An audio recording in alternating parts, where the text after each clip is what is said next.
Hey, what's up, everyone? Check out what's coming up this week on Legacies. I thought it was last weekend, and then, Sunday morning, I'm like, I guess my kids don't love me. It wasn't Father's Day, and I don't. My dad pretended to crash his car and called in sick to work the first time he smoked it, is what he says. Jeez. He tells me I'm not allowed on Pinterest anymore. It's like, if I get a goddamn Pinterest from you again.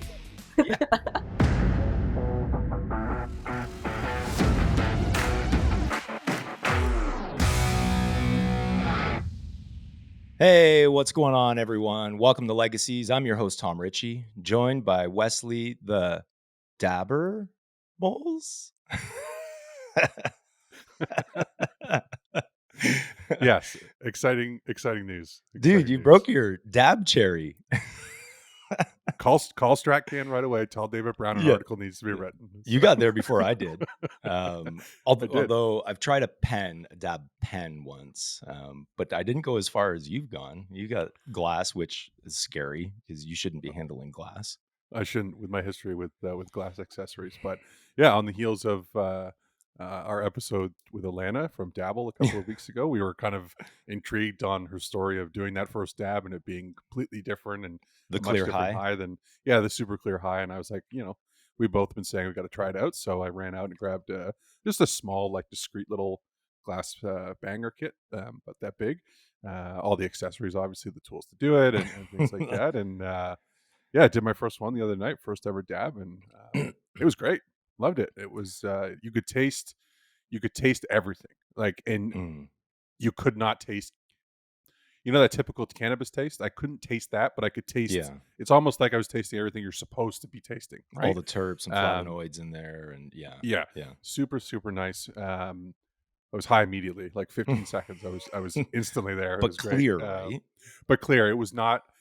If I had done the same type of kind of like a fat bong rip or something like that, I probably would have been way too stoned. I probably would have been, kind of bedridden and stuff like that. But no, this was really, really nice. Help me. No one's ever died. No one's ever died from cannabis use. No, you got it. When I enter those states, it's usually just, and my wife will know, I just get real quiet and real focused. And but in my head, I'm telling myself, I'm like, you'll recover. Everything's okay. You're just a little deep right now. Hold on.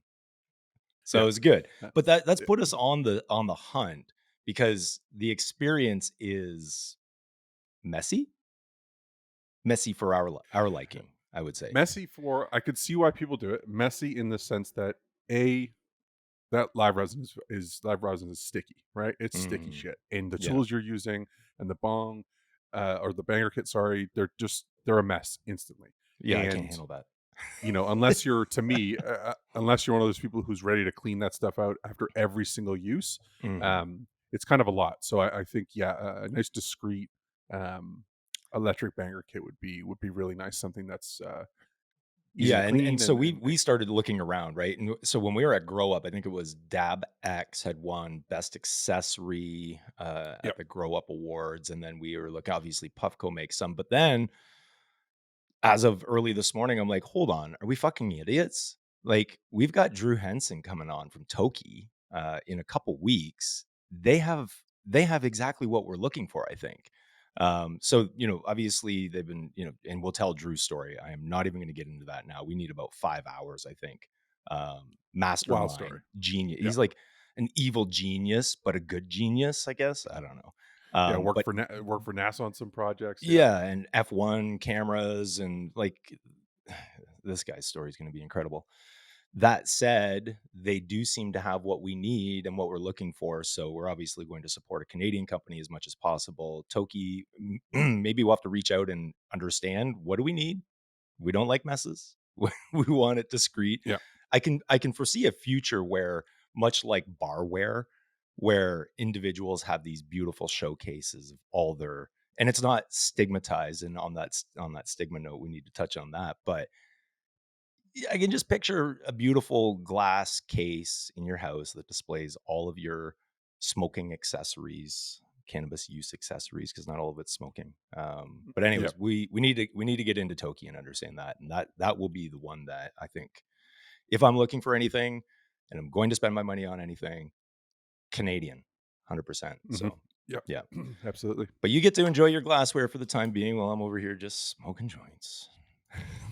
Yeah, it was a nice experience. I'll probably do it again for sure. And yeah, I'm gonna find some different because I've only tried the one now, right? So I can't just say like, oh, all live rosin is the best. I've got to go out there now and Well, try yeah, and a there's a couple different ones. world And to endeavor into when it comes to that.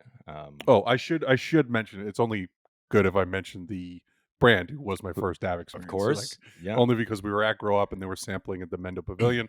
It was Rosin Caps. Rosin Caps was the rosin, one I tried. rosin caps, Um, rosin decaps. Rosin Decaps, yes. Yeah. So they were my first dab experience. So thank Wow. you, Rosin Caps. Yeah. Okay. All right. And I think I have one when I get around to having the tools to do so. I will try it as well.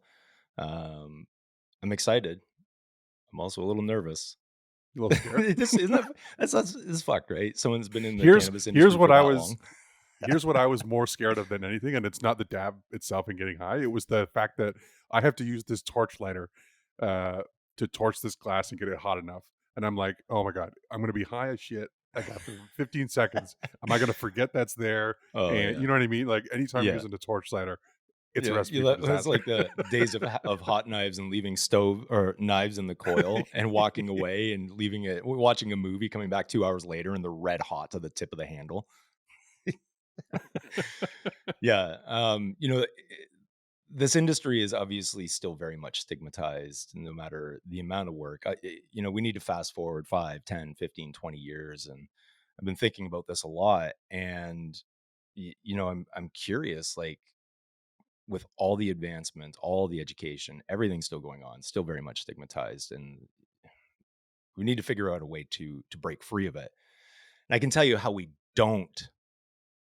Do you know where I'm going with this? Oh, I know You exactly where know you're where going I'm with going with this. this, right? So it doesn't help when we've got large social communities that we are part of, and we see lots of different posts across Instagram and Twitter and LinkedIn and everywhere.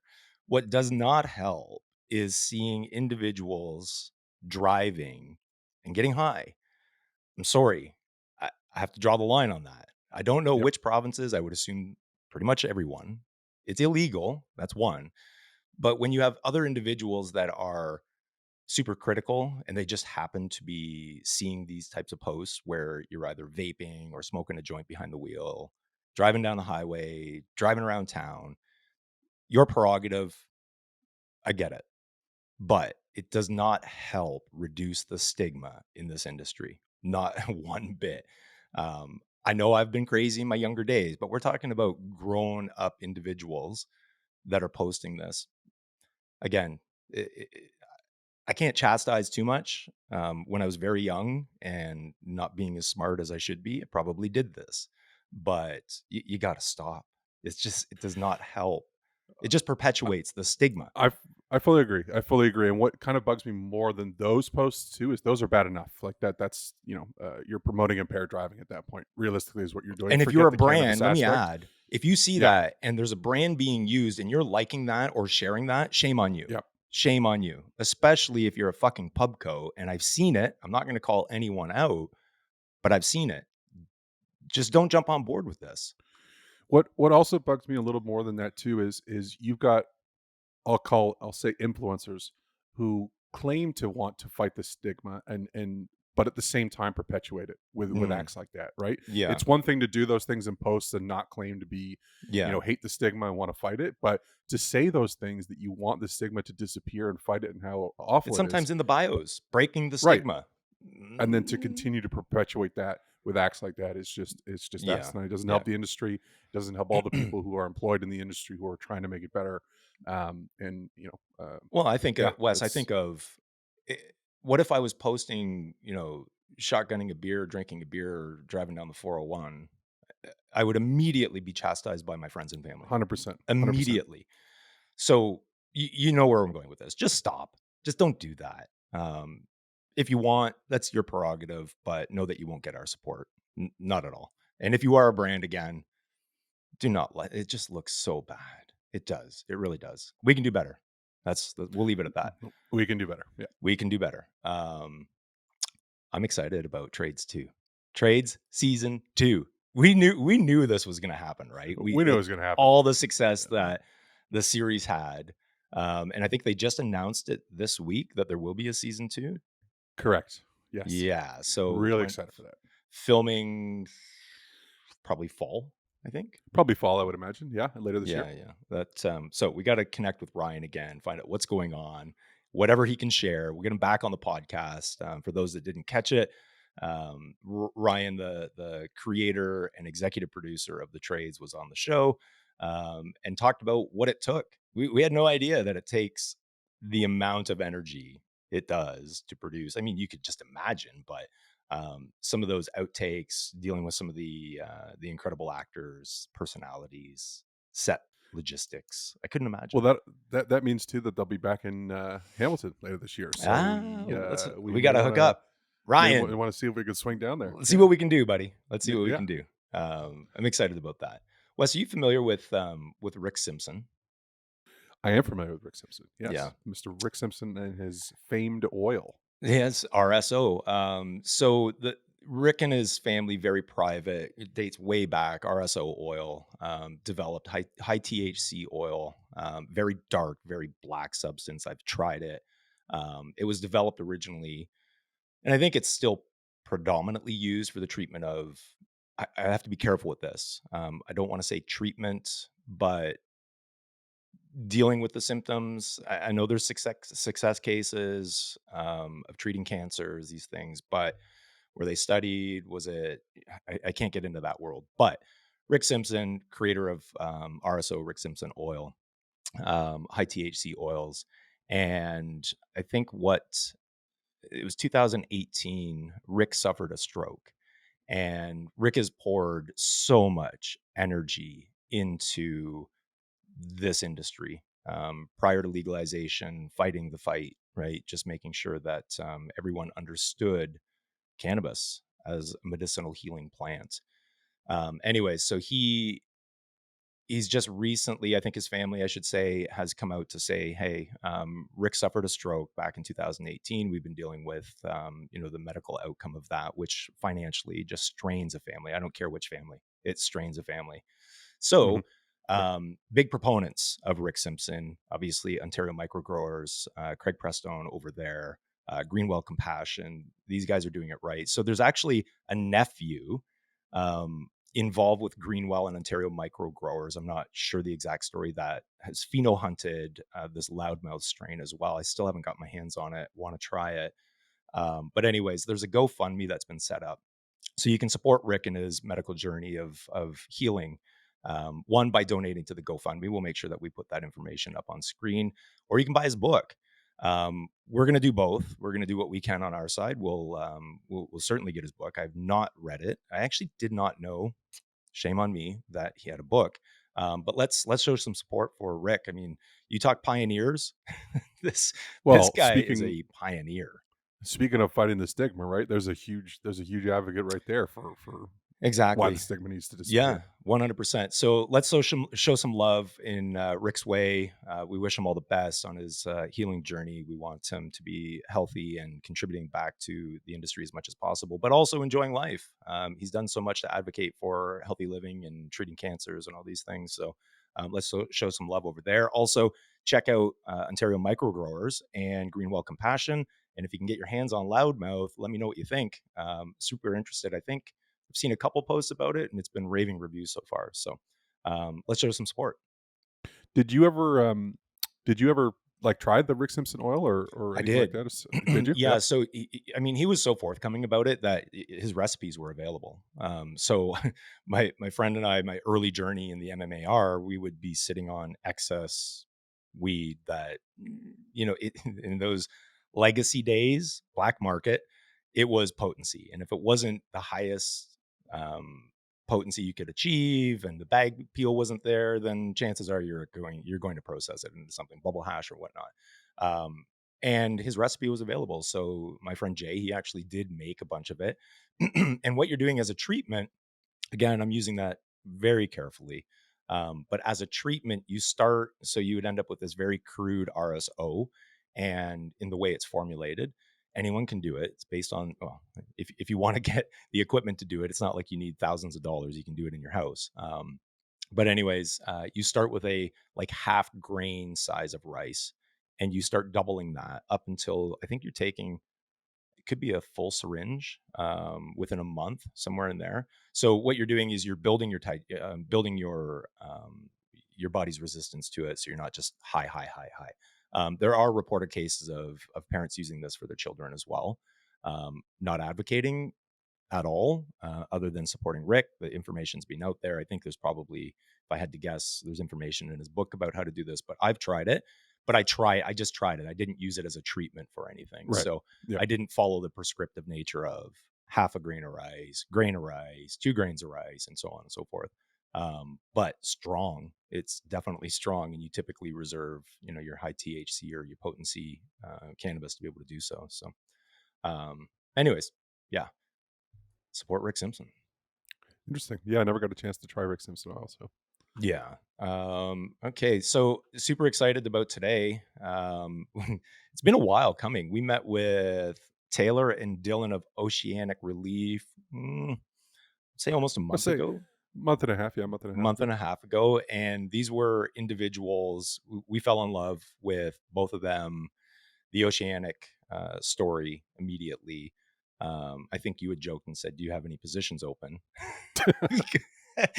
Probably not joked, but super excited to have them on the podcast today and tell us about the world of cannabis in Newfoundland. I need to understand that. How do you say it? Is it Newfoundland or Newfoundland? Which is it? I guess it depends if you're from there. I'm not even going to try and correct you there, because I'm going to get butchered myself. So I'm going to I always say get in shit Newfoundland. when I say Toronto, because people are like, "No, if you're from Toronto, it's Toronto," and I'm like, I don't know. I just pronunciate, I guess, Toronto. Yeah. So is it Newfoundland? I don't know. Super interesting story behind Oceanic. Canada's first cannabis drive-through and coffee. The North My Atlantic. 2 favorite worlds collide. The North Atlantic drive-throughs, and a cool story about pirates, from what I gather. So, oh man, yeah, it's going to be interesting. It's going to be really good. It's going to be really good. Very much looking forward to having them on. So, anything else we want to cover before we hit a break? I mean, I think we'd be remiss if we didn't mention the Health Canada amendments. There's 2 more things, actually. So what time are we at? It doesn't matter. This is our show. We can go on as long as we want. Update us on that. And then I've got one other thing to update us on that you're going to like. But anyways, what's going on with Health Canada now? Well, Health Canada is proposing, or has proposed, numerous significant regulatory changes for the cannabis industry. So it looks like, let's see here, this was all announced kind of on June 7th. So I'm not sure if you had a chance to review what's kind of in there, but there's kind of a mixed seen bag. the Coles notes. Yeah, there's kind of a mixed bag of stuff in here. We obviously can't go through it all. We're going to put the link in the description for where you can see those on Health Canada's website. But I think the biggest thing that we need to share here is this is Health Canada looking for public feedback and input. And I'm guilty. I'll see these sometimes and I get busy, caught up, and I forget to do this. I'm going to make it a point to share my input because there's some really good things in here. And I think that they've listened. It almost feels like Groundhog's Day, though, because a lot of this we've discussed and it's been talked about and it's been tabled. And now they're asking, and I thought that was based on public input and opinion. I don't know. But anyways, we're at a point here where they're looking for, I say yes, pretty much across the board. There's still some, I'll say issues around the milligram THC for edibles and understanding that package requirement. I think we need to get Harrison on to help us understand. Yeah, there's some points in here. Like, again, most of it, it's all changed. So it's all, it's all progress. But at the same time, some of it seems like, okay, you kind of went 99% of the way there with the solution rather than just crossing the line, right? Like, the edibles one is definitely one where you can now have the immediate packaging of the outermost container can have more than 10 milligrams packaged inside. I'm saying that, I'm butchering how that's said, but see, and even when I read that, I'm like, I had to reread it a few times and go, what the fuck? I'm Yeah, confused, I mean, but you'd now be able to, create like a multi-pack, right? So let's say the mm, pearls, they offer multiple flavors. You could have a single pack with multiple prepackaged okay. inside. But again, you've now got more than 10 milligrams in a single pack. So what is the hesitation of having a single edible more than 10, Right, right? right. Sure, Yeah. if a child gets a hold of that pack, they've got their hands on all the edibles inside as well. I don't know. Maybe Yeah, I'm yeah. I underthinking this, get it. but For me, honestly, it's the packaging period, the amount of waste that our industry is creating. There's better solutions. There has to be better solutions. And I get it. You've got single pre-rolls and I don't know. I don't know what the solution is. I still love the bulk barn model. We talked about this in the days of Ample that you need to still be able to trace it. There are opportunities where your compliance operators and tech can tie into your POS. You can bring in maybe a C can or crate or vault, C vault, have them disinfect. They do it in the beer industry, right? You go to a craft beer producer, take in a growler, they give you a new sterilized one with your beer in it. We can do this. We can print compliance tags at the point of sale if need be. It's possible. If anyone can figure this out, I challenge OCS to do this. I challenge OCS to help us figure out a way to create. I know we'll probably hear this. You can't do bulk. It's going to do this. It's going to. Okay, but we need to cut down on the amount of waste in this industry. It is fucking out of control. It really is out of out control. of control. Yeah. And it's due to the regulations. 100 fucking percent. It is. Now, without being, there are some pretty positive things in here as well. There are some updates to packaging, which are Mm. are nice in my opinion. Love the opportunity of a QR. QR Woo! You codes want to going get on there creative? are Let's get huge. creative. Also, in that same line item though, for QR codes, they mentioned specifically, you can do those labels that are now peel away. So like you can Yep. peel and have a secondary bit of content within the inside of that peelable label, Yep. which is awesome as well. So you can stick your whole When brand they story in work. there, or yeah, when they work, yeah, when they work. But you have the opportunity to do that. Not to mention there are some removals of certain items that are required on the Mhm. packaging now. So brands are getting a little bit more space on that packaging to be able to do Yeah. stuff with the ability to add QR codes. There's some nice stuff there for packaging. Um, I can see I'm the kind of nightmare in monitoring coming for scannable QR codes, right? Because allowing it one and then setting a criteria around what you can display when you scan, excuse me. But how do they? I guess it's the same as everything else, like well, you in-store bring out a good displays, point. etc. Like, You bring out a good point because, and this is probably an outrageous scenario, but if I submit that packaging to Health Canada with a QR code on there for approval, and they mhm, scan that and go, "Yep, this page this lands on is good to go," you can change it. I can change that landing page after the fact, and Mhm. yeah, it's interesting. How would you handle stuff like that? The other one that I think you and I both have mixed feelings about is the windowed, like the transparent I portion of don't fucking packaging. see why. I don't. I'm sure some will say, "Oh, for this, for this." Any translucency that I've seen on any package does not give you clarity through the package. No, number two, you can't touch it half the time. Like you Yeah, can't. You're not. where my Can I see mind that bag of bud? Oh yeah, that looks good. And where my mind instantly went with this is, mm, and I know it's not even close to the same scenario, but we have an issue with groceries and produce at the moment where produce that is even slightly not appealing from a customer standpoint, maybe it's oh slightly yeah, bruised or slightly perfectly hmm good produce is thrown away, and we hmm lose millions and millions of dollars in both, oh yeah, efficiencies as well as the produce itself getting thrown out. And I think brands need to be careful implementing this type of thing because that could lead to a similar situation where the customer sees the slightest bit of stem in there, or the slightest bit of yeah. whatever it Something might be, might and turn it them might be off in any way. Yeah, perfectly good product, and now the retailers and the brands are all stuck with inventory that they can't push, yeah. right? That they've spent Um, money for. that they spend money Yeah, for. yeah. Exactly, exactly. No bueno. It's not. Well, we'll see what happens, but encourage everyone, obviously, to share their opinions. It's there for a reason. Health Canada is looking for feedback. And as much as we say, oh, this is just, them being them and they don't actually take it into consideration, bullshit. They do. This is why we're here. Um, you know, they sought public opinion, they assembled it. Now it's here. It's tabled for us to at least weigh in on. So do so. I almost forgot. We received a care package from Loosh Brands this week. I haven't had, Let's we be haven't let's be let's be very clear here. Okay, we live at separate addresses. I You have got a not care package. it was sent to the corporate address. I have not had a chance to fly to Nova Scotia to distribute to Ian yet, but you and I will see each other soon enough. And I will be sure to say, listen, dude,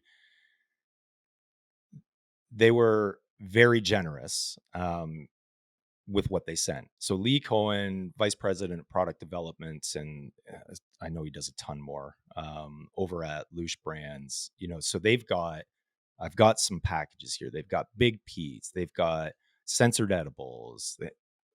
You see this up Is here? in there as well. Can you Yep. see my penis snail up here? This is from them. Well, there goes any option to monetize this episode in YouTube. Oh but that's man, it's damn. But anyways, yeah, that guy can stay there for now. There's some really cool things. Excuse me while I move around here. So I counted how many bags are in that picture, by the way, so I know what the equal share is. Damn it. Damn. So censored edibles under the Loosh umbrella, censored edibles. I won't get into all the different products, okay, because there's a ton. And for myself, I love that they're using live rosin as much as possible. They also, in their cookies, which are Big Pete's Treats, they use cannabis butter. And for those that love the taste of cannabis, like myself, yum. So I'll put that there. This won't stand up, so I'm probably knocking shit over. That's okay. Aha, which we sampled some of their non-infused gummies at the Grow Up. Delicious. Haven't got into these yet. So Aha is under there as well. Care by Design is also under the Loosh Brands umbrella. Haven't tried these yet. This is Mango Raspberry Relax. It's vegan, gluten-free, and there is 5 gummies, 2 milligrams per unit. I think that would make sense. This is interesting. I want to try it. I got to go over to my brother-in-law's because I don't own a Keurig machine. These are hash rosin hot chocolate infused pods. Steep Rock also under Loosh. But what really fucking intrigued me as soon as I opened the box, I apologize, Lee. I'm trying to display these as best I can, but I'm a fucking chimp sometimes. Okay, so this is really interesting. I'm trying to understand. I've reached out to Lee, even as of right now, even have my tab open. Lee, I need feedback. I don't want to butcher this, but top of the box was wrapped in, very carefully wrapped. These are freeze-dried peach rings. Okay. Is it best if I do this here? There was 4. Okay. keep an eye. But these are freeze-dried peach rings. Okay. So 10 milligram live rosin, strain specific. So this one that they've used, and this one is Slurricane. They are freeze-dried. At first, I'm like, they don't look super appealing. I'm sorry. At first, I'm but very interesting. And immediately, you know me, I typically sample late at night. I like to stay very clear during the day. I dove in. I dove in right away. These are fucking phenomenal.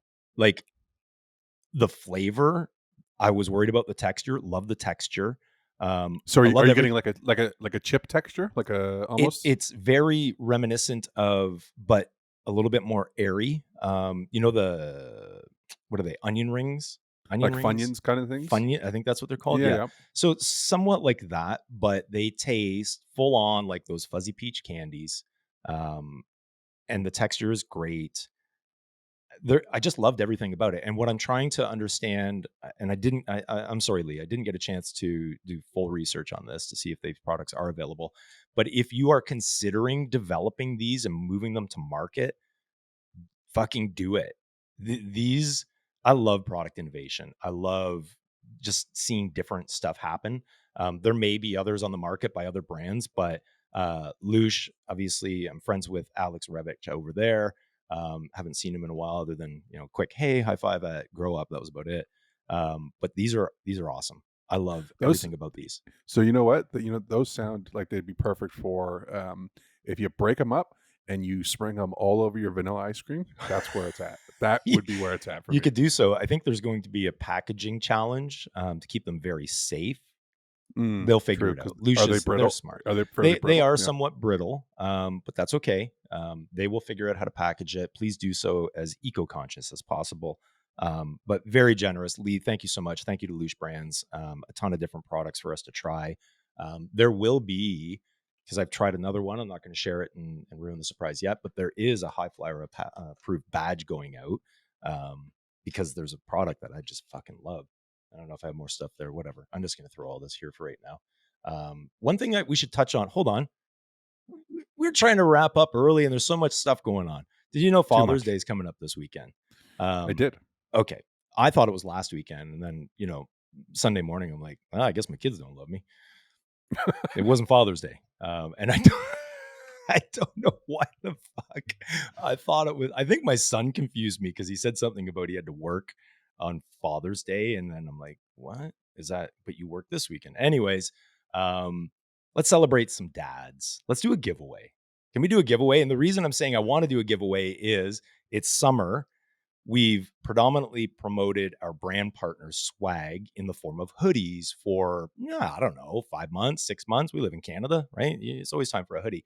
Where I noticed this was when I was figuring out, I'm going to, not that I put a lot of thought into it, obviously, but what am I going to wear for today's podcast? And I'm like, holy shit, I don't have enough. I have a ton of sweaters and long sleeves, but I don't have a lot of our brand partner swag in the form of t-shirts and tanks. Don't worry, folks. I won't scare you. I'm not wearing a tank on this episode or any of the episodes to come. But we've got a lot. We've got 16, 17 brand partners, one coming online. We're not going to give that away just yet. Very exciting. I think we may have hinted at it episode back, but let's do a Father's Day giveaway. We'll run it as soon as you're able to break the clip out. Let's say tomorrow, Thursday, late Thursday. And we'll run that and we'll draw it on Father's Day. And let's make it real simple. Figure out which brand partner that we work with at the High Flyer that you would love to be swagged up with, right? And we'll any t-shirt, your choice. It's up to you. Let's open this up to not just to the fathers themselves posting. Oh, anyone can post, if you feel your father deserves something, they love a certain brand, comment down there. Maybe they don't have socials and stuff like that, so do it on their behalf. Tag one of our brand partners. Tell them why they deserve a sweater and or a t-shirt, shirt or t-shirt this t-shirt. Year. Sorry, t-shirt summer. And we'll put all the information below. Let's do it. And you and I and Ian, we need to order a bunch of summer swag because I think when we launched everything sweaters. I also have to be very careful. I try not to wear a brand shirt or swag with another brand coming on. Yes. I think that's disrespectful. Yes, Oceanic, not a brand partner. That's okay. We still love you. They have some beautiful swag though. And Dillon said he was going to swag me up. I'm going to have to bust his balls a little bit today because I would be wearing an Oceanic something. I want a seaweed hat and I want a booty shirt too. I want a booty shirt for sure. All right. Well, after this break, we'll have them on and we'll see where our swag is. Maybe it got lost in the mail. I don't know. Anyways, sounds good. We'll be right back after this break. All right. Hey friends, guess what? It's almost t-shirt season. Are you ready? You should be rocking your favorite brand. Head on over to thehighflyer.ca and check out all the licensed cannabis brand swag that we've got available. From Odo to Victoria Cannabis Company, Smoker Farms, Royal Harvest, the list goes on. And there's more coming on every single week. Check it out, add it to your cart, and be prepped. Sun's out, guns out. All right, welcome back, everyone. We're joined by Taylor. I'm so afraid to say your last name, Taylor. It's Giovannini. Giovannini. There we go. And Dillon Beck of Oceanic out in beautiful Newfoundland. Thank you for joining Legacies podcast. Thank you for having us. For sure. Pleasure. We met 6, 7 weeks ago, and I've been so anticipating this opportunity. We hit it off right away. We loved everything about Oceanic and what you guys have built. Um, and Wes wanted to join the team immediately, looking for Yeah, opportunities to come out. any open positions, exactly. We're going to unpack the Oceanic story in just a second, because there's a lot going on. If any cannabis producer slash company is doing a lot of things, it's certainly yours, Taylor. You and co-founder, and all the incredible work that your husband has done. We can see some of it showcased in the background, but we'll see some of that. We can add some clips in from the retail location. So producer, processor, distributor, retailer, multiple brands as well. But you guys, you just have this awesome, comfy vibe, and we appreciate you taking the time out of your busy schedules to join us at 2 different locations, home and the office. Yeah, we're a family, so that's how we treat Oceanic. First and foremost, we're all a family, and whoever joins is part of it. Yeah, it certainly seemed like that. Let's go way back, because I think I don't want to butcher the story, much like trying Sure. your last name, but I got that right. So let's see if we can do this. Your foray into cannabis was around hash brownies. Is that correct? Something, Yeah, was that right? Oh man, look at it this. I'm is drawing right. some. Yeah, okay. I And for your I, grandfather, or your husband's grandfather, or my something, I husband's recall. grandfather. Yeah, would you Yeah, like me to get into it? I can do let's like hear. a I want to hear yeah, the story. Yeah, sure. so does the audience. Yeah, so I guess first and foremost, I was very I didn't know a whole lot about cannabis. I wasn't even a consumer at the time when I initiated Oceanic. Obviously, I quickly became educated and a consumer. Um, all I really knew was what I was taught from growing up. So of course there was a whole lot of stigma. And then when I met my husband, all I knew was that it helped him. And that was where it kind of stopped. Then I had this free kind of opportunity to help his grandfather. He was riddled with arthritis to the point where he couldn't walk without, opioids or anything like that prescribed. Of course, he didn't like that. So I suggested medical marijuana. And I was met with staunch Catholic views, stigma galore, ex-smoker. So there's no option to kind of, it was just hard no's all around. So I YouTubed how to make a batch of hash brownies, and he was keen on trying that because he didn't have to smoke anything. And within a week or so, he was walking without his cane and without his Percocets. So it was a legit aha moment for me, and that's the moment where Oceanic was born. And it simply became a passion project to help all of the aging people in Newfoundland. I wanted to go into all, you know, uh, homes and be like, gummy for you, brownie for you, everything is good. And that was just the initiation of Oceanic. So then I of course, looked into the regulations. I knew that medical was legal at the time. And even when we were going for our LP, I didn't actually was unaware of legalization for rec. It wasn't until I started the application that I was like, oh my God, rec is around the corner. Um, Surprise I'm after trying to paint surprise. this picture of authenticity of Yeah. pure um, new awareness of this magical thing that I had discovered and that I wanted to share with the world. Of course, a lot of people did too. So, that's where Oceanic came from. And yeah, and here we are. Yeah. Well, and we're glad you are. But what is, we hear a lot, I mean, throughout Canada, obviously, BC being kind of the epicenter of Canadian cannabis, from the early 90s, even going way back into the 60s and 50s, and the draft dodgers, and this is where they landed. What was cannabis culture prior to legalization for Newfoundland in that area of the Maritimes? Was it commonplace? Was it low key? Like, because Dillon, I know Dillon was certainly part of this Yeah. culture, which I is think one I'll of the reasons answer he's it got and you. then Yeah. Dylan can Yeah. answer it because we'll have two different answers. But I mean, Yeah. I grew up where it it was definitely frowned upon, but it was accepted, like I guess growing up in, not to say high school, but it was accepted, I'm sure in the 70s and like my father's age, they're the hash age. Um, but it was definitely frowned upon and there was a huge stigma. Um, but there was definitely friends of ours who consumed, and the majority of friends who consumed then still consume today. So I don't really know how to answer it. I just know that there was huge stigma for Yeah, us. yeah. Yeah. So, and that's what I was wondering is, you know, because it seems like a very relaxed lifestyle, but not. So, Well, I it's think from the relaxed, but it's outsiders, also riddled with, deep rooted religion, right? right, So right. deep rooted Yeah, that makes Catholic sense. and or Anglican. So it's now that has changed. I don't think I think most of the churches are mostly sold off now, so we're Jeez. good. Did God buy those back? What's going I don't on? know. Maybe And we'll then turn one into a wheat plant. there you go. Yeah, there is actually one. No, it's an old school. I forget who it is. It's in Ontario. But Dylan, what about for you? I mean, you grew up in the culture and the lifestyle. Obviously, being director cultivation and laying your hand on probably the vast majority of the plants that come out in the product. What was it like for you? Well, I mean, like you mentioned, like BC was the pinnacle and still is the pinnacle in Canada for all cannabis cultivation. Our outdoor climate is just unmatched.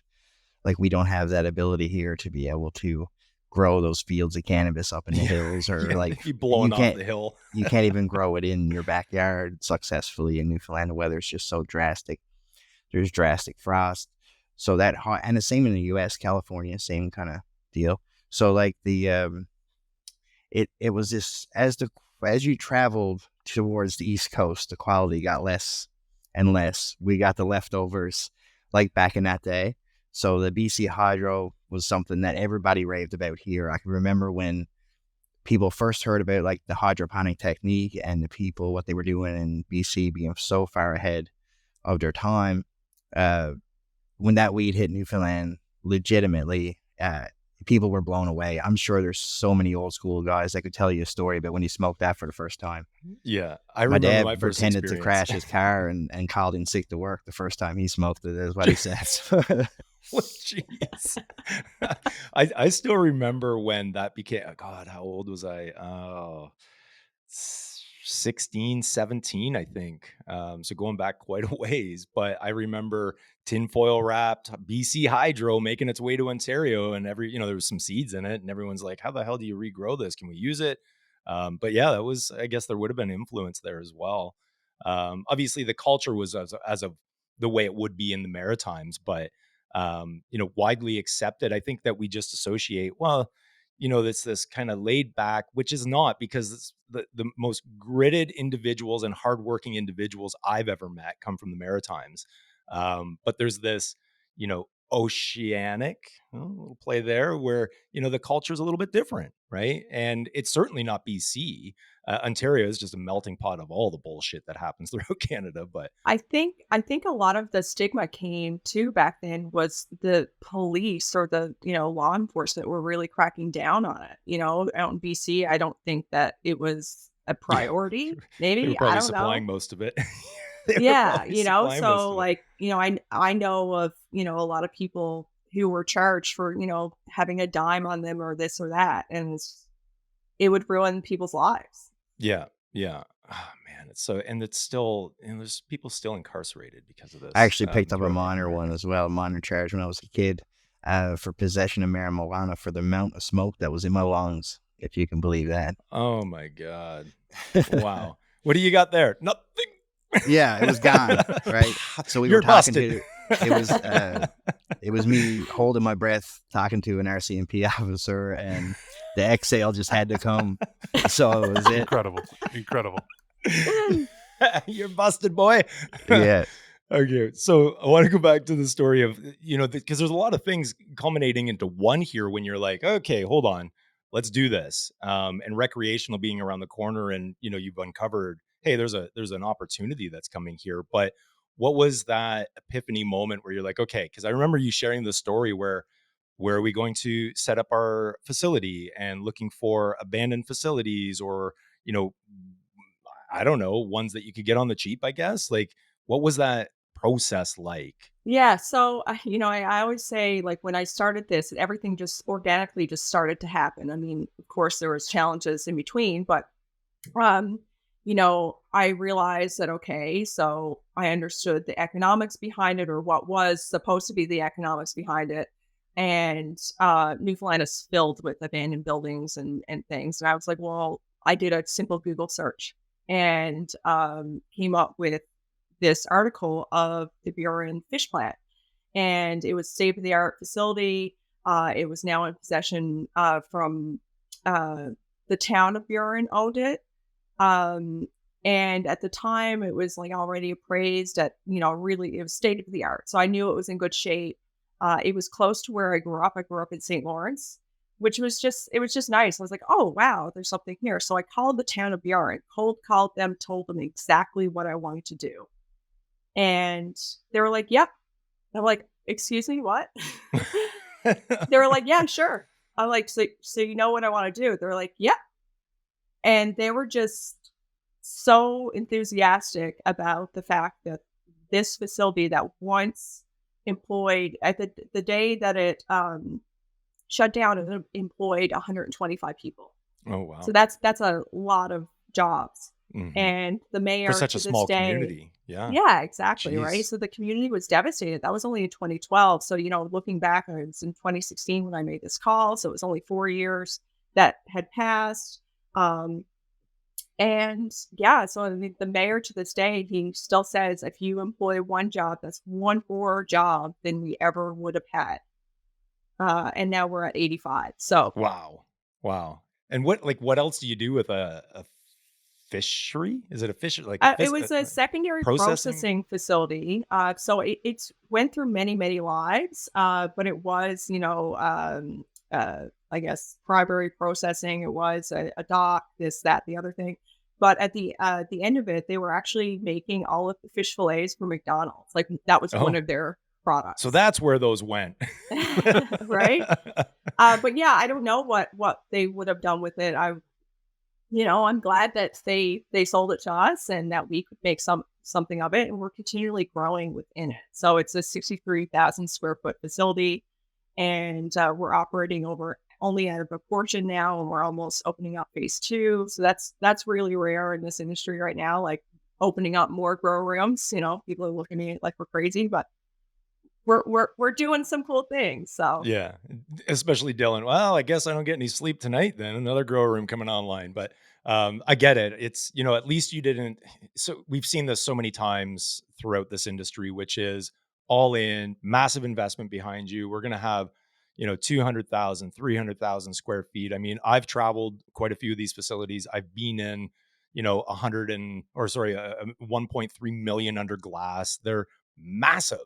And it's like, how the hell do you do this? One, but how are you putting out quality product? So it's nice to see that you're being very selective and strategic about bringing it online and opening it up.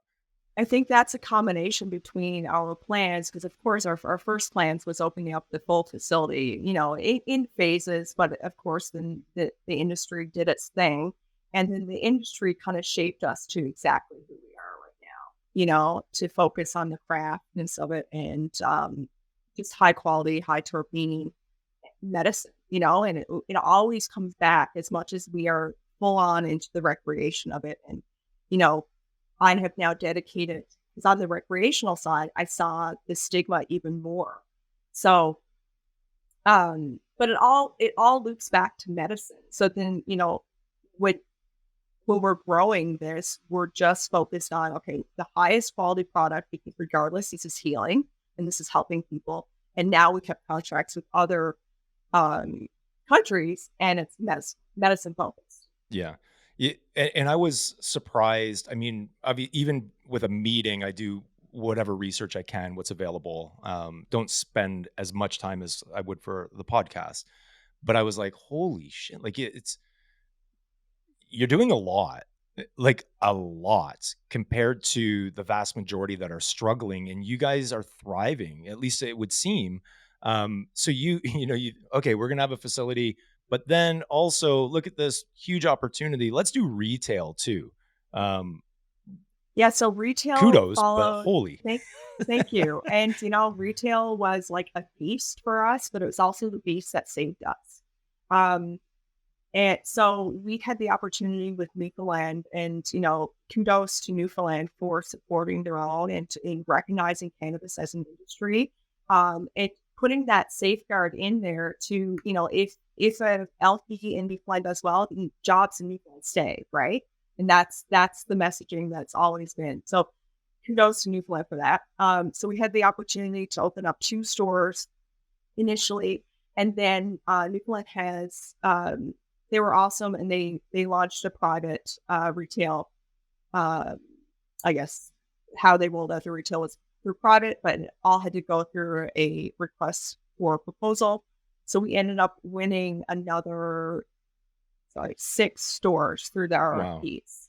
Wow. And then we It's bought Colin, one right? Is other. that your husband? Colin? Was that his Colin, name? yeah. Yeah. I'm Yeah, just so thinking of Colin. Colin, God love him. And this was all in the pandemic. Him and his small team of guys, which they're all amazing.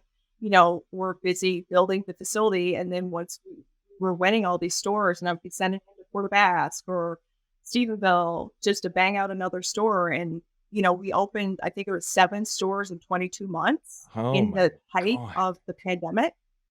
And thank God that cannabis was essential then.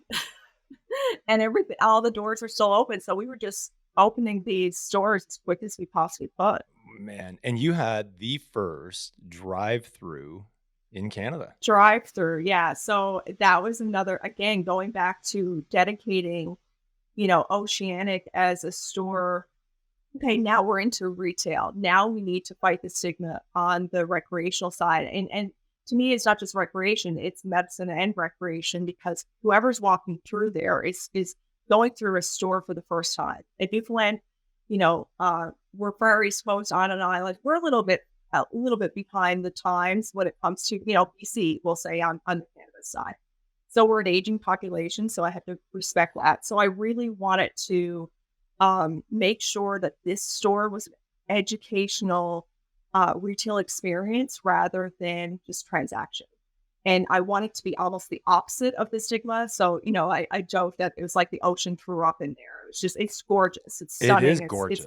It's a Yeah. combination of Scandinavian meets Newfoundland meets the ocean, and Is that so was yeah, that the marching? Were those the sorry. instructions to Colin? I want it Scandinavian meats. Yeah, right. Yeah. AI, open AI, just put it in there and see what it Yeah. spits out. Yeah. But so then the drive-through opportunity came, and I pushed and I pushed. And the number one reason why drive-through was so important was to end the stigma for discreetness. But number one was for parents. There was no way in Newfoundland, and I'm sure across Canada, but I can only speak to really Newfoundland, that you couldn't go into a store with even a newborn in a bucket, right? You had to be 19 years old. But how does that help the parents who cannot get away from their kids until they're like 10, And I was that parent as well. So I'm like, how do I can't leave my kid in the car? So I pushed for that, and I got a no. I pushed for another reason, I got a no, and then I used COVID, and COVID got a yes. So here we are. Yeah. Well, it worked for, yeah.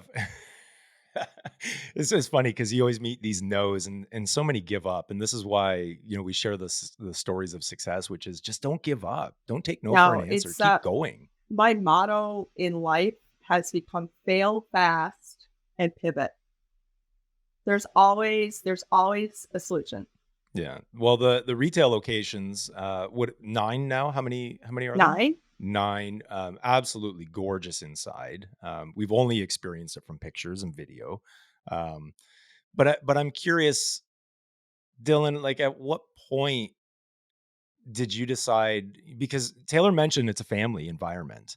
And from our time spent together, just, chatting, it seemed that that's what attracted you, but I want to hear in your own words, like what attracted you to, because I think it's Taylor and her personality and everything she's building and growing with, but what attracted you to Oceanic? What was it that I got to work there? I've got to take lead on this cultivation. I was working in a fish plant at the time, actually. I can remember. Not the one that closed down. No, not the one that closed down. A different one. Okay. No, this one here was vacant forever, and I was working for OCI in St. Lawrence at the I was driving home every night and there was no lights on out here. Like the fish plant essentially was still dead. The store was open at this point. Our Bjorn's location was there. And I actually been going through a few times and making friends with a few of the girls that run the cash and essentially they tried my cannabis and they smoked it and they liked it and they kind of put in a word for me. But this one night I can remember driving home and seeing those lights turn on like for the first time, like these big bright lights on the outside of the facility. And then like it was like a game changer. I lived directly across the water from the facility, so like I just stared at it, stared at it, stared at it. I mean, like, and I knew Taylor. Like I went to school with Taylor. I'll tell you a funny story in a minute about like how I met her, like what my first memory of her, essentially. Was it the marketing story? Yeah, the crushed Okay, we'll soda get to it. storage. We'll save it because I definitely want to touch on that. Yeah, so like essentially she I knew her growing up and I knew she was going to be successful in whatever she put her hand in. And I knew like with the retail backup that it was like a secure change into the workforce. Like the LPs, there's so many struggling LPs, but with like this retail base, we kind of got our own market essentially. And we can always sell our own product in our own stores. And it's a much better feeling for a master grower or director of cultivation to know where the cannabis is going while you're growing it. You know that the consumer is going to get it. You know it's not going to sit in warehouses and stock up forever. And like you can take pride in it and make sure that consumer gets the best end result as well. Not knowing, I don't know if I'd be able to deal with not knowing where it's going. Like essentially, like is it just going to sit up? You putting all this work Yeah. and effort in each and every day, and it's just going to sit, and it might not sell, and it might get destroyed. You know what I mean? So like having that and having that retail security as well, and that family vibe, even at the store, passing through the drive-through, you could feel it in there. And meeting Taylor a few times, even afterwards, at a high school and stuff, it was definitely a I'll great I'll vibe. I'll chime in here. So, like you said, he was getting friendly with the store staff and dropping his name. So at the time, we weren't really hiring, to be honest. We were broke, and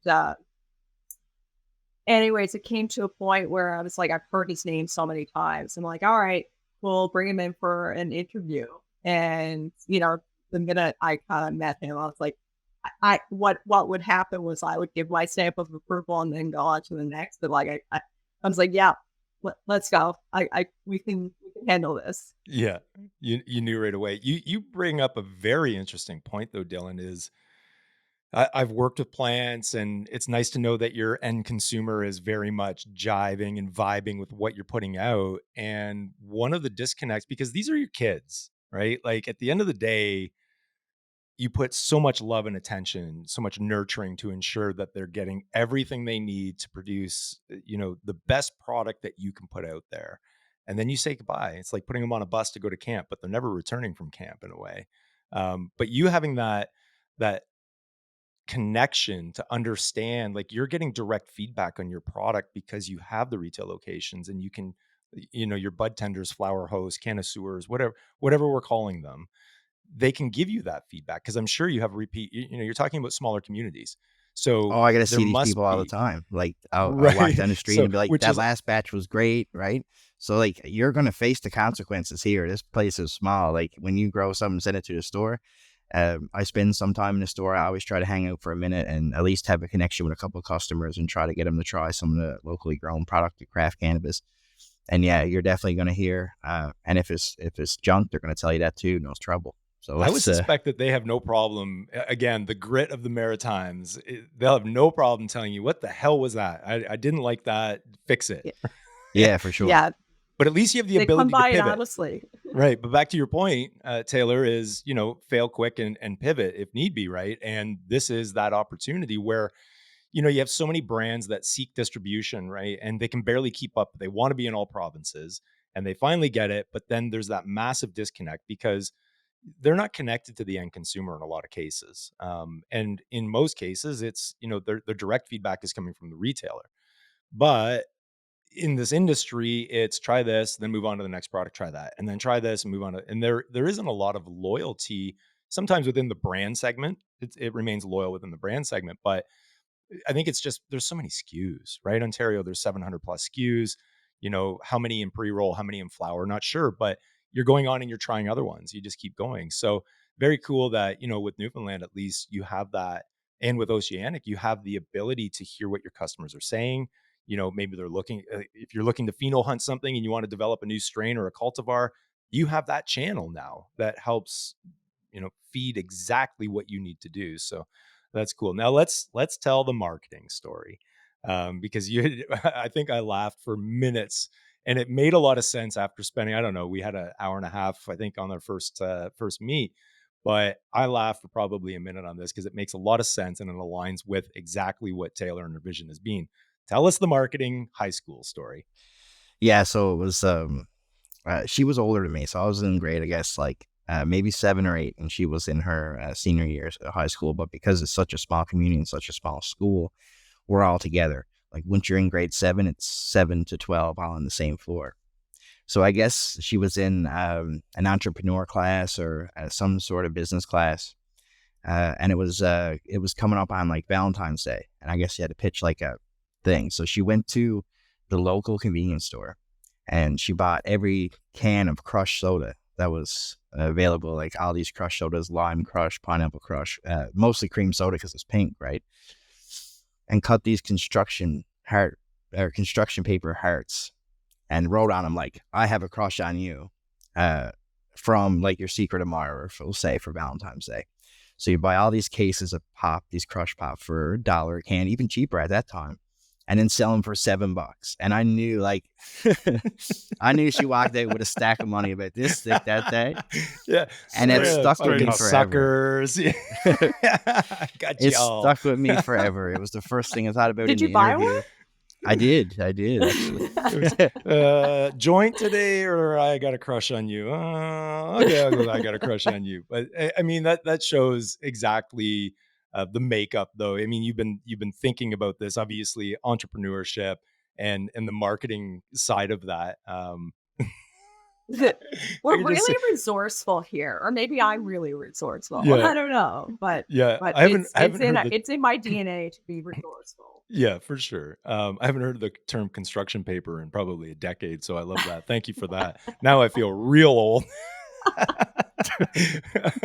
So, where do you? I do want to talk about this. So, the community in Buren and around the facility, obviously, there's houses that are abandoned and whatnot. I'm not sure. I don't even want to use repossessed by the bank in this case, because I think in some cases it's No, they literally abandoned, weren't. right? What had actually transpired was there was this wonderful man, who his name was Tom Pollitt, and he had purchased like about 50 or 60 houses out here, and his idea was, it's called Hotel, but it was kind of before Airbnb, but his idea was an Airbnb situation. He unfortunately passed away about, I don't know, 6 or 7 years ago. And all these houses were in the midst of being renovated and or, something dealt with. So nothing had transpired with them. So they were being decrepit. They weren't. So we have now purchased a bunch of those for employee houses. So, our moving to Buren, buying an abandoned fish plant, that we don't just do that because, it makes economical sense. There's heart behind it, right? For sure. Like, what are we doing here? And the drive was the economic impact to the community. And we are the community now, so it's been a burning passion of mine to not only revitalize, the fish plant, but the little island that we kind of possess. So we're slowly kind of picking away at house by house. And then also, we're living in a very weird world right now where shit's expensive. Things are really tough to kind of keep it on the up and up, like feeding your kids, housing. It's hard. So we're really trying to, and on the other side is that we're paying these employees, but again, the cannabis industry, so we can't afford to pay our employees enough to afford the lifestyle. So here's our solution, fail fast and pivot, is picking up these houses and providing a solution for affordable housing. Yeah. I love that so much, and very reminiscent. So you mentioned something in there that goes back to the days of Henry Ford, right? Which was he believed you had to pay a fair wage so they could Yes. afford to buy the vehicles they were assembling. And in those tough times that we're facing right now, when those economics don't make sense, then you're finding other alternate means to be able to do so. So I absolutely love that story. I think it's incredible. And continuing, because it's not ending, you're continuing to do this. Question though is, who's renovating all these houses? What is Colin? Is Colin a freaking superhero? Like, what the hell is going on? Seriously, 9 stores, small crew, fish plant, and now, hey, Colin, if you're not busy tonight, we've got about 30 homes that need complete overhaul. Could you, like, this is He's incredible. got 6 units or 6 houses to do this summer plus other things. But There's so a yeah, cat. Listen, there's a cattle farm as well. Like, and he just built a huge barn. Like, it's insane. He doesn't stop whatsoever. so Colin is, ADHD and uses cannabis as his medicine. But I always say, people say ADHD as it's a bad thing, but it is his superpower. Mm, It, it it can be. and If you can yeah, it control it, can it be, certainly and can and be. Yeah. I understand. I understand the other flip side of that too. But he is mastered that. He's taking control of it now. So yes, he is a Superman. Well, you two seem like a great pair to be doing what you're doing. That's for sure. No shortage of ideas. The next one will be cutting out. He'll be cutting hearts with his crew. Right. Valentine's Day is around the corner. We need to do this. Um, He let's tells let's me talk. I'm not allowed on Pinterest anymore. It's like, if I get a goddamn Pinterest from you again. I think I can't remember if it was a friend of mine. He said when we make it real big or we win some sort of lottery, let's buy Pinterest and just shut it down. It's just Right. destroy it, get rid of it altogether. And I'm like, yeah, but it's Yeah. whack-a-mole. Another will come up. So under Oceanic right now, there's seaweed. Is that correct? And then booty. You're doing other things as well, but walk us through what those brands mean, because and this is we try to demystify this a bit, because there's so many brands, but in some cases 10 brands belong to one parent company. So anyways, break it down if you could, So please. our 3 kind of house brands, we'll say, are Oceanic, which really represents the wellness lifestyle. The people who want to consume to go on a hike, to enjoy some me time, some bath time, some cleaning your house. Even I know that doesn't sound like wellness, but it's also makes it easier. Um, then we realized, of course, but that's a premium. Of course, we grow the best. It's craft, so it's premium. It has a premium price. And then, of course, we realized in the retail that, okay, we need more brands than that because everyone doesn't buy premium. Um, so then seaweed is just a fun brand. Of course, weeds in the name, seaweed, New Blends, ocean. I think it's amazing. And that is more your rec brand, bright, fun, colorful. Let's do fun things. Let's go dancing. Let's get high. Like that's where it's at. But then we were also missing that value brand. So booty, like Pirates Booty, better than booty is one of our slogans, which is cute and fun, and wherever your mind wants to take you is fine. But Yeah. that's where you're getting your value ounces, your quick 2-pack, your 10-pack. That's not going to break the bank. So those 3 really kind of encompass like majority of the markets, and then we have opened up, I guess, our production and or another arm of things to other brands that want to come into Canada. So we have a couple US brands right now. Um, One is Higgs, which is super cool. They're really retro California, LA vibes, really cute 10-pack pre-rolls. They do like an all-in-one vape. So we're the LP record for them. We source everything, we package everything here. And then we also just launched Tikal, which is Method Man's brand. And they're based out of New York, which is super cool. So yeah, we're the LP record there, and we're launching them right across Canada. So we just started launching them last month, which is really Wow. exciting. Yeah, because you don't have enough Um, things on the go. yeah, right. There's another brand too, which is like half local. I say half local. They're Maritimes, Nova Scotia brand. But we're the LP record for them. They're a new gummy brand called Best Kind of Edibles, and they actually make our booty edibles. And yeah, they're a bunch of three ladies who discovered edibles after menopause, and they just want to tell the world, Oh, cool. and it's amazing. Yeah. That's very cool. Very cool. And then, so for the Oceanic, that's your own produced product, going into those bags and w- Dylan, what's that like? Do you have different cultivars, or there's a different rotational, like, what are you doing for that? Help us understand that world a little bit.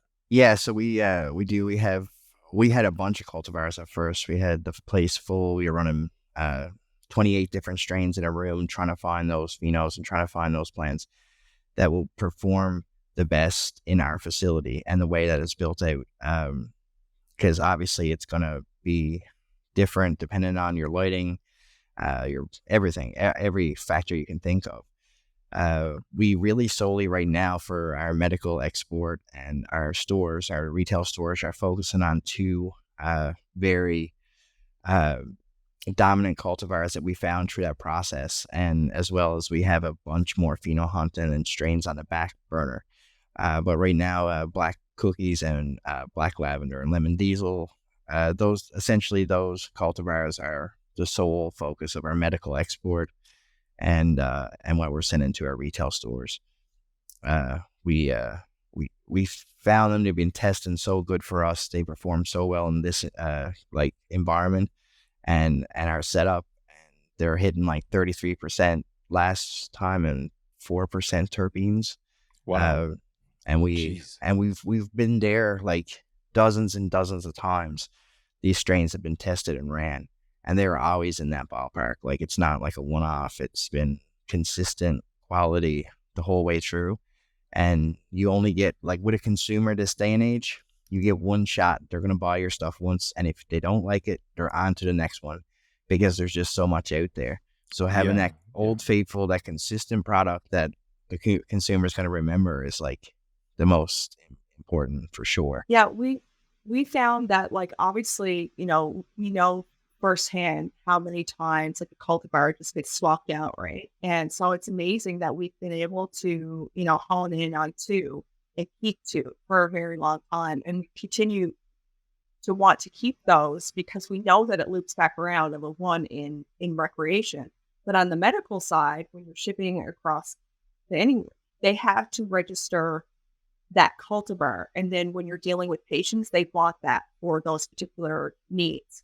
So it's like I think it's amazing that we've been able to keep two very strong cultivars alive so long. Now, in saying that, we do have some really new, exciting genetics coming up with phase two, which phase two should be open in the next couple months. So So on that point, Dylan, when and Taylor as well, when you're bringing and discussing a new cultivar, is it Dylan? Is it you bringing it up, and who's in the room when you guys are deciding? Yep, that's a winner. That's what we're doing. Is it kind of Dylan's final say, or is it a group effort? Or It's definitely a group effort, and not even just between me and Taylor and Steph, but with the grow team as well. Like everyone on my team treats those plants as their own. Josh and Sarah and Brandon, Rebecca, Glenn, like they're all hands on. They're all got an opinion, but they also treat this place and those plants as their own. So they're gonna do what's best for the plant at the end of the day. If I don't answer them in 5 minutes, they get all the authority to make any call they want, right? So it's like a that family it's vibe, definitely a but group. a group effort. Like we definitely don't. And don't get me wrong, like she listens to my full opinion and everyone else's, and like I definitely got a lot of creative control for sure. I always say that I hire people who are smarter than me. So You I have don't to. ever, Love it. uh, Yes. when it comes to cannabis, I look at facts, I look at yields, I look at those things. So I'll put my input on that. When it comes to expertise on cannabis and growing, it's Dylan. Taste and terpenes and all that is Steph. She's an encyclopedia. It's amazing. She can smell it and tell you like exactly what it smells like, but it doesn't or tastes like. Those Yeah, individuals are very special. Like I've always said Mhm. this to Yep. Wes. I'm like, it's there's certain standouts, but for the most part, it's weed. it's it's weed, but these others are like, I can taste the chocolate notes, and I Right. know that this terpene is the highest terpene, and Yeah. I can't do that. I'm not there. But there Yeah, are no, individuals. Steph is in a league of her own, and then Colin will come in and just give the thumbs up or thumbs Yeah, down. He's yeah. like, "Yeah, that's good. Yeah, you No, should do a that's it. silent test where you just give it to him and see the progress on build outs. Totally." Okay, that one's slow, so no more of that for you. We're gonna give you this one instead. But what is that deciding factor? Because I know it's this blend, right? So you're looking for as much yield as possible, but are you looking for, because potency is still this big issue, right? That's going on where everyone's got a race to the top, which is technically a race to the bottom.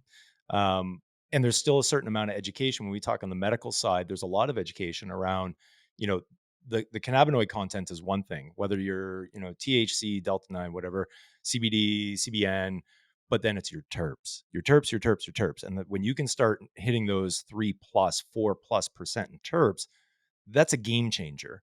But for Oceanic, what is it? Is it you've got to have the yield and X percentage of both cannabinoid and terps, or where are you sitting? I think yield to me is important because we're limited on space and we're indoor grow, so that's extremely important.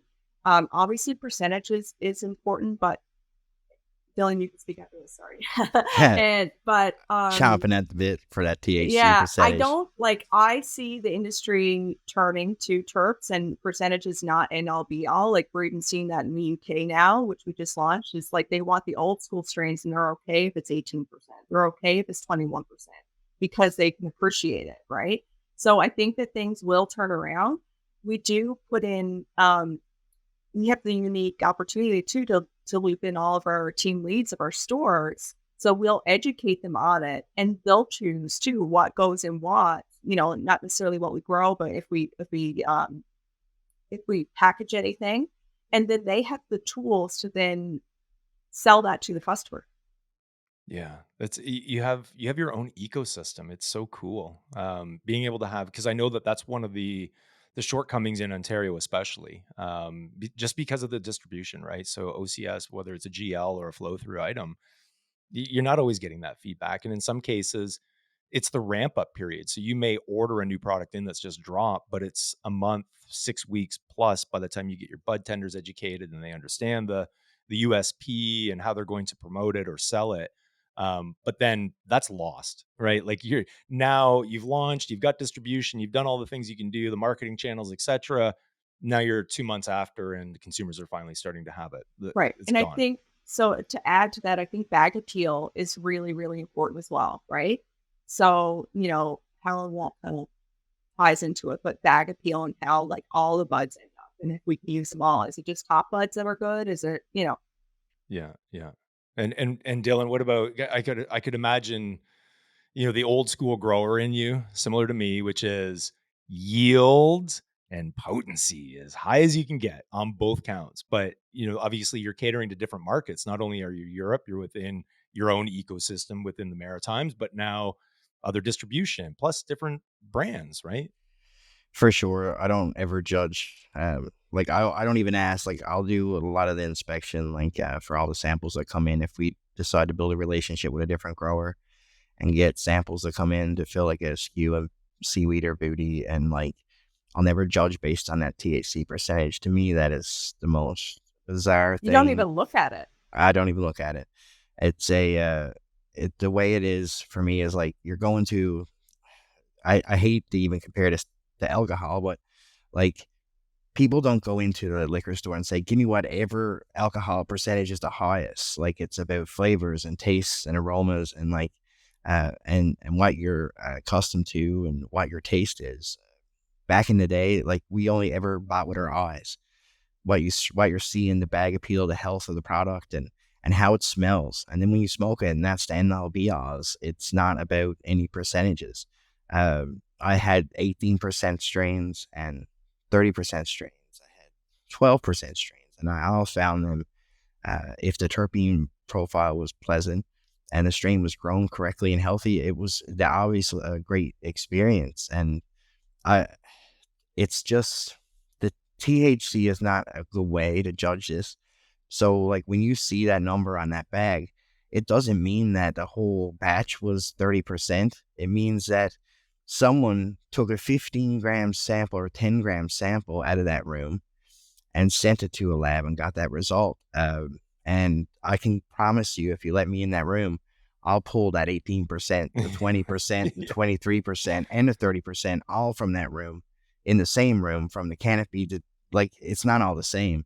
So for me, consistency is my number one thing, like consistent success with your yield and consistent success with the quality of your product. And then, and like making sure that, the bud tenders, I'll do calls with the bud tenders and make sure that they're informed on the products that they're selling in all our stores, and try to make sure that they got the tools that they need to sell it properly, how it burns, the ash is white, how enjoyable it is to smoke. So like different ways other than THC, but the THC thing for me. And then the higher the THC, guess what? We're racing to pay more taxes essentially, because the higher that THC percentage, That's a the more good you point. pay. I never thought of it that way.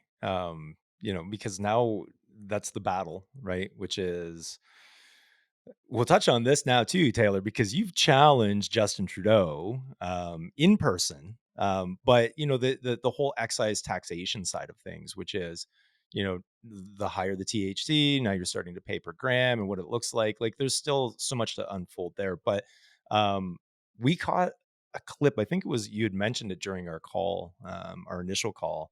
And then I went and found that and watched it. You got a typical runaround from a politician. Tell us about that encounter. Well, that encounter, I thought it was going to be like a meet and greet or speed dating situation. But of course, we show up and it's like camera action. We sit on the stage. I'm like, oh, here. But what the audience didn't see is that it was chock full with high school students. Well, I'm like, oh, here we Yeah, go. no We're talking idea. about cannabis. Uh, But that interaction it was good. It's the first time that I guess the industry got him acknowledging that we were actually in trouble and we're still in trouble. But yeah, it was a runaround. There was his response was, we legalized it for public health, not for economic development, which I think is a bullshit response. Like, of course, yeah, and there was no opportunity for me to rebut anything. of It was course. just a Yeah. one and done sort of thing. So, I know that it got a lot of traction online. So I think that it was positive in general that we got him saying, yes, I know you guys are in trouble and we need to do more for you.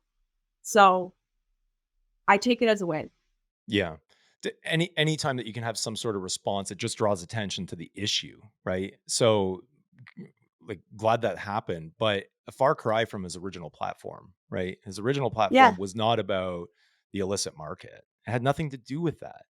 There was economic opportunities available, and everyone bought into that. So you had both sides, really. It was those that wanted to see cannabis legalized, let's say legalized, regulated.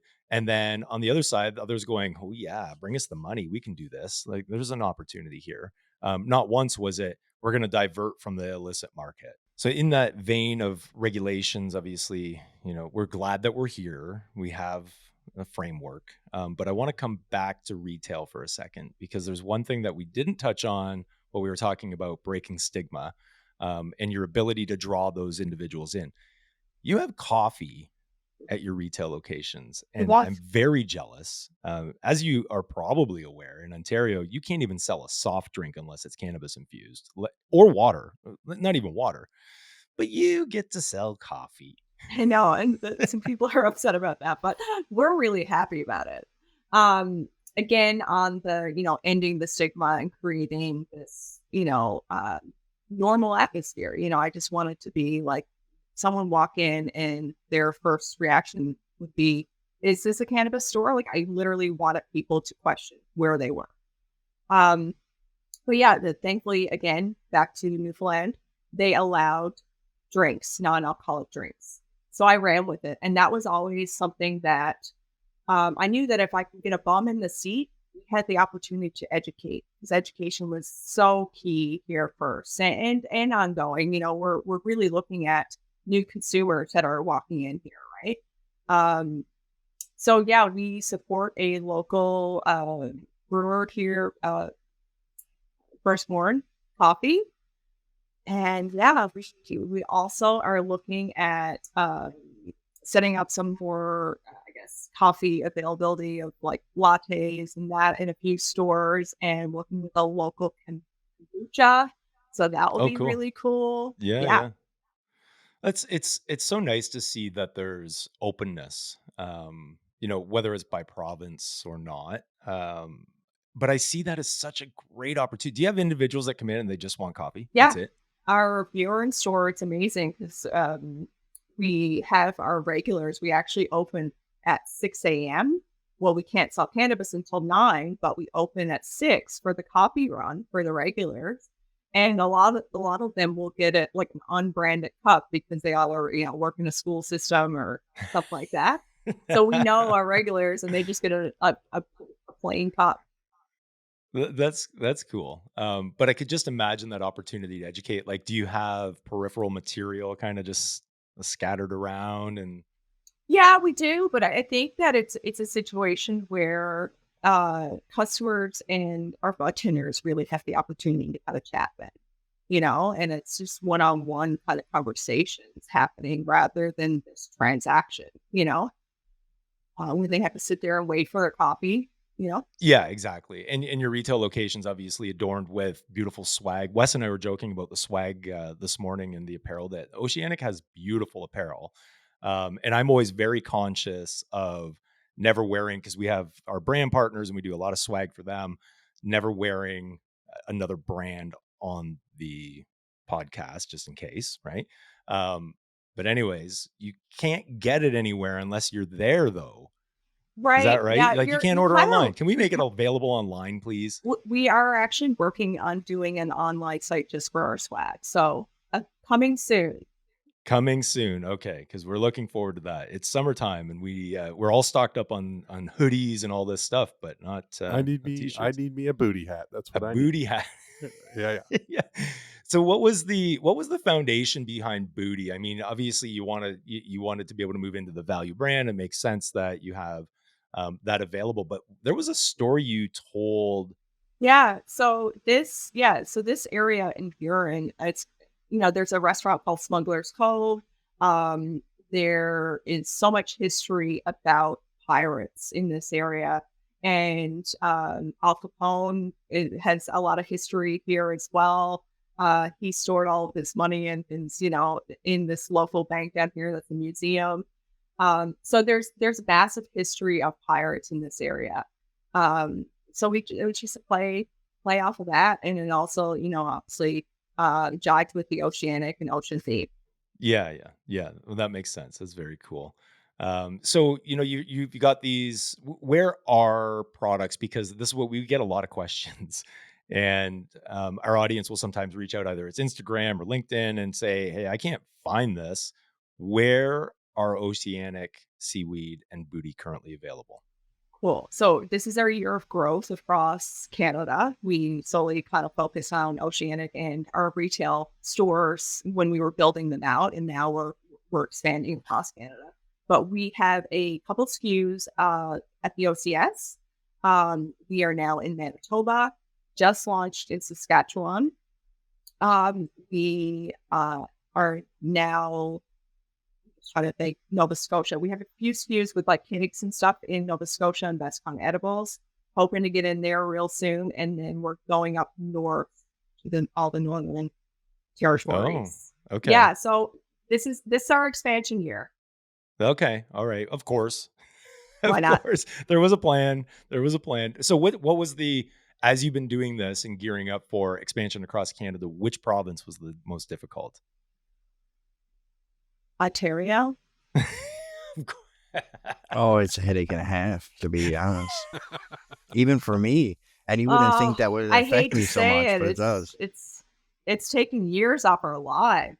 Oh man. And what about it? And we asked this for a reason. It's not it's logistics on the warehouse side, which it's painful. And then, I feel for Ontario because it's oversaturated in so many different ways. It's oversaturated on SKUs. It's oversaturated on stores, the black market.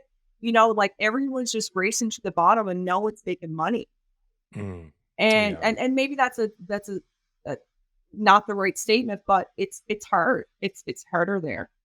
Yeah. Well, I'm not sure if this is accurate. So a friend in the industry, they had mentioned the OCS will carry 700 SKUs at any given time, and I think that's where they kind of draw the line. I'm not 100% sure. I know they tune in, so maybe they'll reach out and correct us on that, Wes. But yeah, 700 SKUs. Yeah, That's a and then lot. I think on the retail side, it's so oversaturated. So then, there's these data deals, and so not only are you competing against 700 SKUs, but then you have to take off the top to make sure you get into these stores. And then, okay, so if you get into these stores, then they have 100 stores, so you better make sure that you have enough product. Yeah. And Yeah. it's just it's this resistance. I That's what I feel in Ontario. Yeah.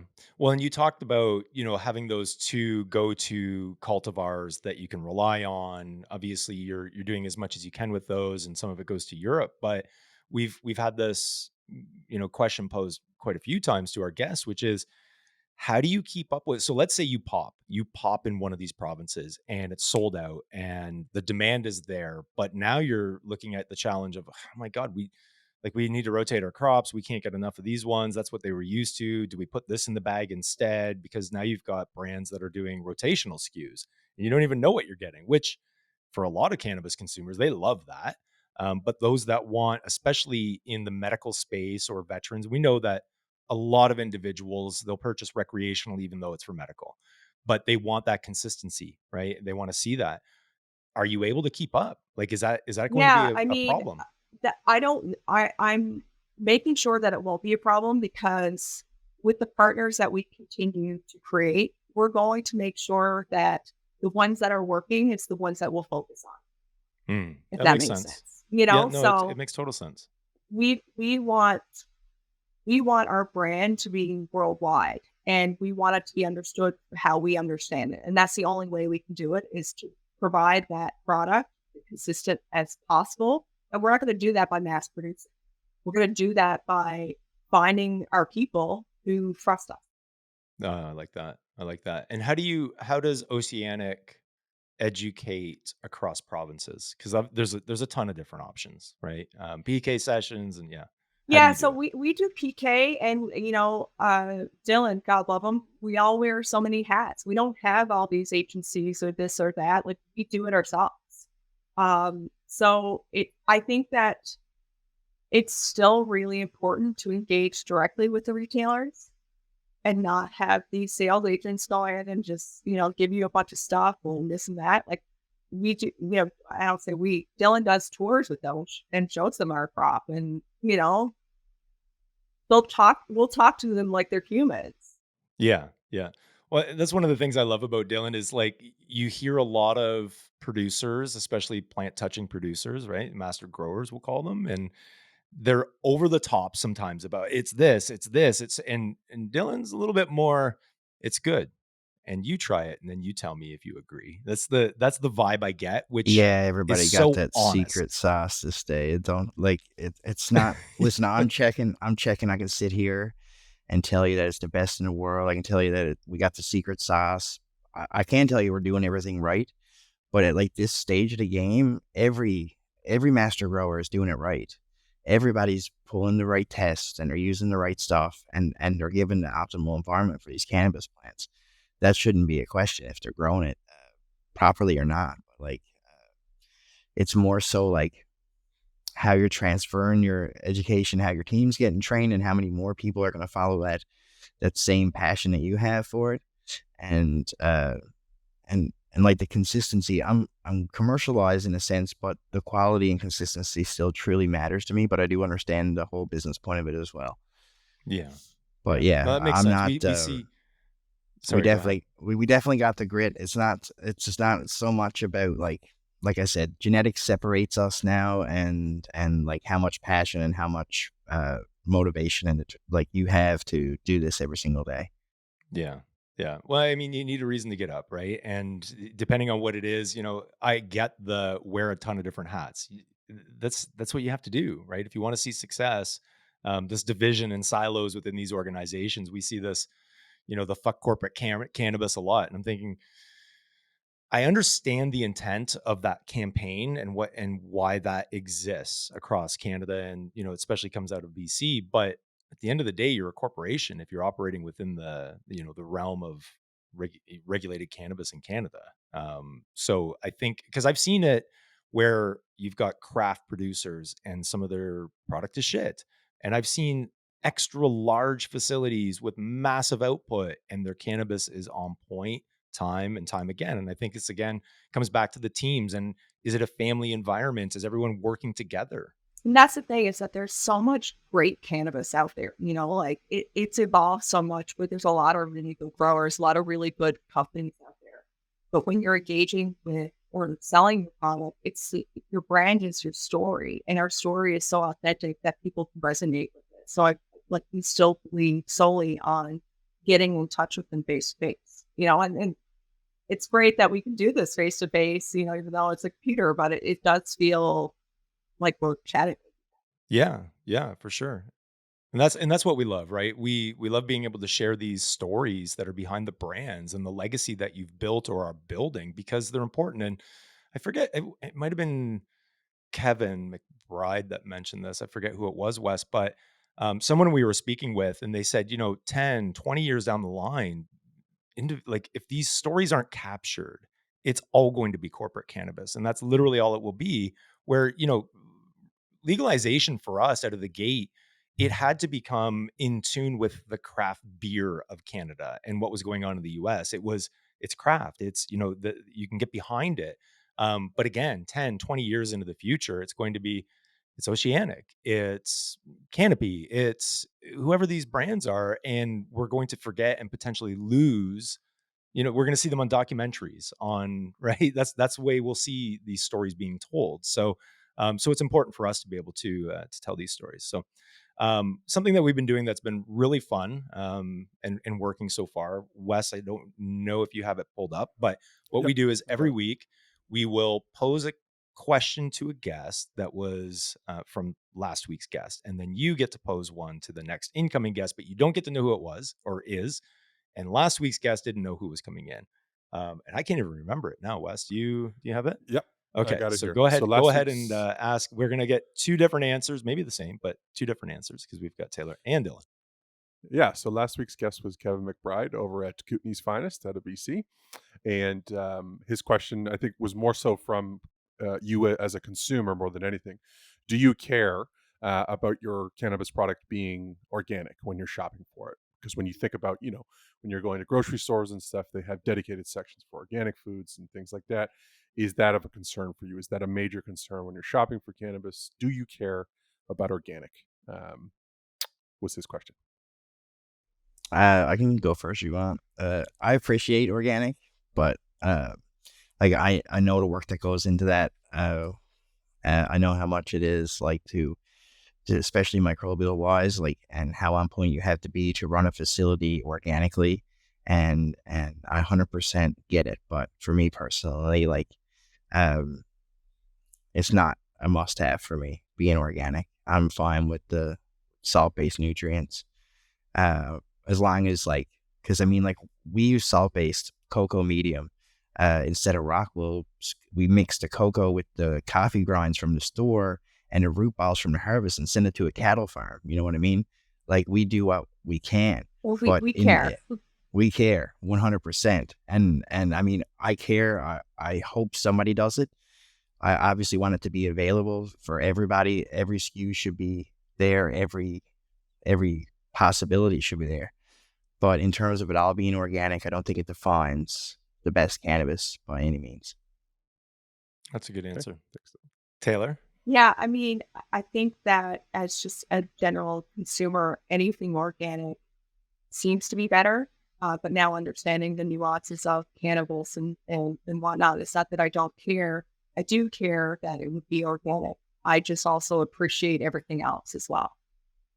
Um, Aqualitis is one of the certified organics, and I think it's amazing what they're doing with the, the aquaponics, and they definitely have their place in the market. But I know that their level and their degree of difficulty is here, I've been to Aqualitas, and that is 100% accurate. right? I was like, oh my God, as an operations person, when I'm in there, I'm like, oh my God, there's so many opportunities for failure. Like, this is right. And I get the output and I understand, but not every company is created equal. And some, they still use rock wool, and not that there's anything wrong with that. They've figured out a way to make it work. The issues that I have had in industry is just asking for change when it comes to the waste. And we've seen multiple facilities that will take the rock wool, and rather than recycling, they were getting buried. Like 2018, 19, 20, they had massive land and they would just crush it and bury it. And I seen skyscraper size piles. Yeah, That's insane. that was when we were discussing our destruction methods. It was so important that it was recycled, reused, going back into the earth. So yeah, like Dillon said, you take everything to our, farm and put back into the earth. Yeah, you just happen to have a cattle farm too. I mean, yeah, like not enough going on. They may be snacking on some hemp. Yeah. Very cool. Happy cows. Happy cows. All right. Well, thanks, guys. So now we'd get you each to pose a question for our next guest next week. You don't get to know who they are. They may be cannabis related. They may not be. But any question you can think of that you'd like to ask next week's guest. Dillon, we'll start with you maybe, or Taylor, if you're ready. Yeah, I'm ready. I want to know someone's solution to the black market. That's good. That's a really good one. It's a good one.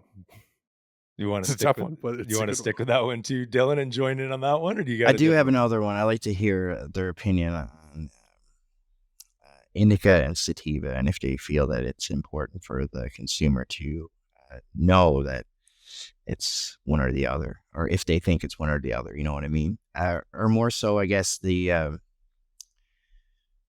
does it still exist? That it still exists. The accountability of it being, is it actually still an indica or sativa? Because we know like these genetics have. My God, that's a 2-hour program right there. It really is, because I mean, I've struggled with this. Wes knows, my, affinity for legacy strains and landrace strains and how many existed and what we've got now and the bastardization of cultivars and genetics over time. And I mean, I could go into this for the longest time, and we're getting to a point where, the lineage almost doesn't matter to some producers. It's like, it's now X. We call it X. And if you try and trace the lineage, you sometimes can't even find it because it's not on display anywhere. It could have been a pink Kush, and they just now call it, Tropical Thunder. If one person along the way told a lie, then it's not exactly accurate. Exactly. So right. It's, right. When you think back to the days of the illicit market, right? And it would be your friend giving you a genetic, and it was, this is hash plant. Okay, well, how do you 100% know that it was hash plant, right? It's very difficult. Listen, guys, this has been, we could go on forever, I'm sure. We definitely want to visit and experience Oceanic, especially at the retail, from a consumer level. I mean, it just sounds so incredible with what you've built, and we want to be part of it. That's why we're sharing this story. But we look forward to a time where we can just kick back and drink some coffee and consume some cannabis across the multiple brands that you have.